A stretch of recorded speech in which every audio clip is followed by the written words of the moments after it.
পিতৃপক্ষের উৎপত্তি মহাভারত মহাকাব্যের কর্ণকে ঘিরে আবর্তিত। তার মৃত্যুর পর কর্ণের আত্মা স্বর্গে আরোহণ করে, তখন শুধুমাত্র ভরণ পোষণ হিসেবে স্বর্ণ ও গহনা দেওয়া হয়। প্রকৃত পুষ্টির সন্ধানে কর্ণ স্বর্গের অধিপতি ইন্দ্রকে এই অদ্ভুত নৈবেদ্য সম্পর্কে প্রশ্ন করেছিলেন। ইন্দ্র প্রকাশ করেছিলেন যে কর্ণ তার সারা জীবন স্বর্ণদানে উদার ছিলেন, তিনি শ্রাদ্ধের সময় তার পূর্বপুরুষদের খাবার দিতে অবহেলা করেছিলেন।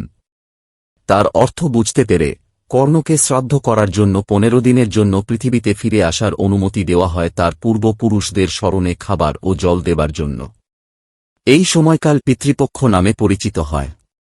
অন্য মতে দেবতা যম ইন্দ্রকে প্রতিস্থাপন করেন। 2024 সালে পিতৃপক্ষ 17 সেপ্টেম্বর শুরু এবং 2রা অক্টোবর শেষ।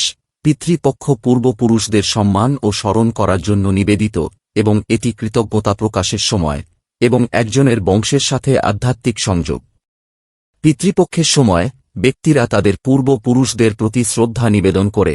বিশ্বাস করা হয় যে তারা পিতৃলোকে বাস করে, স্বর্গ ও পৃথিবীর মাঝখানে অবস্থিত একটি রাজ্য, যা 3টি পূর্ববর্তী প্রজন্মের আত্মাকে ধারণ করে। পিতৃপক্ষের সময় আচার অনুষ্ঠান সম্পাদন করা অতীত জীবনের কর্ম এবং পূর্বপুরুষের ঋণের সমাধানে সাহায্য করে, যা এই জীবনের বাধা এবং নেতিবাচক প্রভাব দূর করতে এবং প্রাচুর্য, সাফল্য এবং সুরক্ষা আনতে পারে। আপনার জন্মছকে কেতুর অশুভ শক্তি নিরাময়ের একটি শক্তিশালী উপায় হল পিতৃপক্ষের সময় আপনার পূর্বপুরুষদের সম্মান করা। কেতু অতীত জীবনের কর্ম এবং পূর্বপুরুষের বংশের সাথে যুক্ত। এটা বিশ্বাস করা হয় যে এই 15 দিনের মধ্যে আমাদের পূর্বপুরুষরা আমাদের উপর তাদের আশীর্বাদ বর্ষণ করতে পৃথিবীতে নেমে আসেন। আপনার পূর্বপুরুষদের মৃত্যুবার্ষিকী বা মহালয়া অমাবস্যার সাথে সম্পর্কিত তিথিতে তর্পণ করুন, যদি সঠিক তারিখটি অজানা থাকে। ভগবান গণেশ আমাদের পূর্বপুরুষদের সাথে যুক্ত। তিনি হলেন কেতু গ্রহের দেবতা, যা আমাদের পূর্বজন্ম এবং পূর্বপুরুষের বংশের প্রতিনিধিত্ব করে।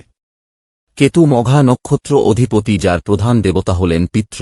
ভগবান গণেশের পুজো আমাদের পূর্বপুরুষদের মধ্যে এই গভীর সংযোগকে শক্তিশালী করে। প্রতিটি চন্দ্রদিন ভগবান গণেশের একটি রূপের সাথে জড়িত।